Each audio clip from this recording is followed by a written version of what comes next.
हमारी दुनिया बहुत बड़ी है, जहां तरह तरह के अजीबोगरीब रहस्य भरे पड़े हैं। कुछ को तो सुलझा लिया गया है, लेकिन सैकड़ों रहस्य आज भी अनसुलझे हैं, जिन्हें सुलझाने की बहुत कोशिश की गई, लेकिन आज तक कोई समाधान नहीं निकल पाया।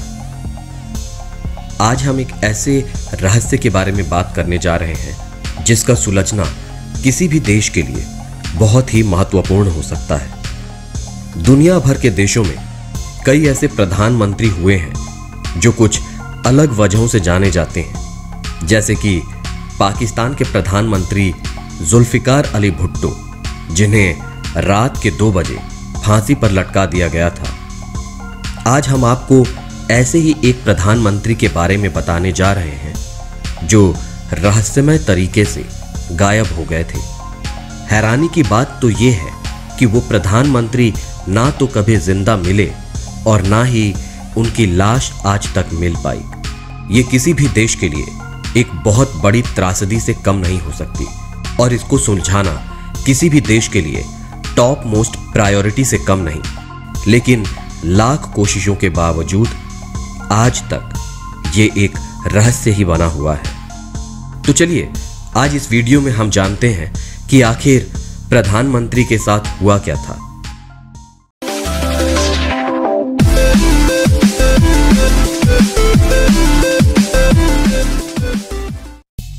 इनका नाम है हैरोल्ड एडवर्ड हॉल्ट, जो ऑस्ट्रेलिया के 17वें प्रधानमंत्री थे।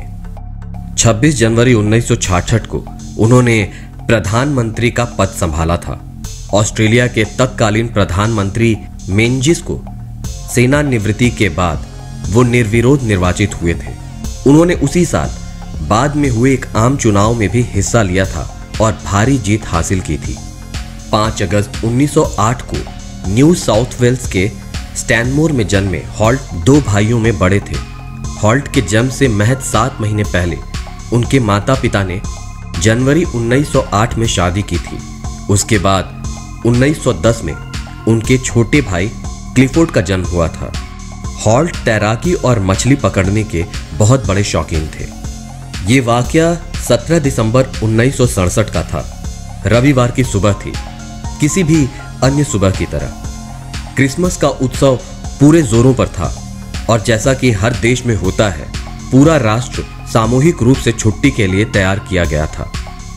ऑस्ट्रेलिया के 17वें प्रधानमंत्री हैरोल्ड हॉल्ट ने अपने मॉरिन पोंटियाक में यह सेट किया और चेवियोट बीच की तरफ रवाना हो गए।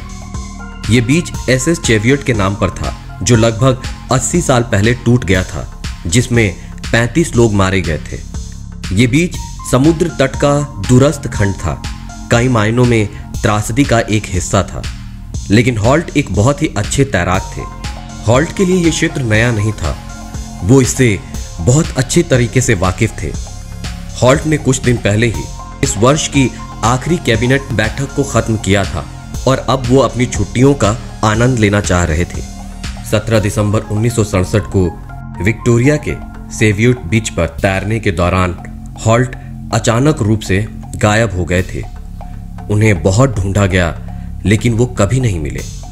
आखिरकार 20 दिसंबर 1967 को उन्हें आधिकारिक तौर पर मृत घोषित कर दिया गया, लेकिन उनका शव आज तक नहीं मिल पाया। 17 दिसंबर का वो दिन पूरे देश के लिए एक शोक का दिन था। सबसे बड़ी बात यह थी कि हॉल्ट समुद्र के लिए कोई अजनबी नहीं थे। तैराकी करना और मछली पकड़ना उनका सबसे बड़ा शौक था। लेकिन चेवियोट कोई साधारण समुद्र तट नहीं था। इसकी सुरमई तटरेखा के नीचे अस्थिर धाराएं थीं, जिसके बारे में माना जाता है कि उन्होंने 2 या 3 तैराकों के जीवन का दावा किया था, जो वर्षों पहले बिना किसी निशान के इसी बीच पर गायब हो गए थे। पहले ही बारिश और खराब परिस्थितियों ने इस खोज अभियान में बाधाएं शुरू कर दी थीं, और आखिरकार अंधेरा होते होते यह स्पष्ट था कि खोज का मतलब बदल गया था। जैसे जैसे घंटे बीतते गए, उम्मीदें और धुंधली होती गईं। उबड़ खाबड़ परिस्थितियों के कारण गोताखोरों को फिर से वापस बुला लिया गया, जबकि उसी दौरान एक शार्क को चेवियोट बीच के तट पर घूमते हुए भी देखा गया। कई सवाल उस समय लोगों के मन में आ रहे थे। हॉल्ट ने पानी में क्यों प्रवेश किया? क्या उन्हें एहसास हुआ कि वो मुश्किल में है और क्या वो अभी भी जीवित हो सकते हैं? हॉल्ट के रहस्यमय तरीके से गायब होने को लेकर कई तरह की बातें भी हुई। किसी ने कहा कि उन्हें शार्क खा गया होगा, तो किसी ने उनके गायब होने को हत्या से जोड़ दिया। बहुत सारे ऐसे लोग भी हैं जो कहते हैं कि उन्होंने आत्महत्या कर ली होगी। हालांकि अभी तक इनमें से किसी भी बात की पुष्टि नहीं हुई है। ये सिर्फ मनगढ़ंत कहानियां हैं। ये अभी भी रहस्य ही बना हुआ है कि आखिर हॉल्ट गायब कहां हो गए।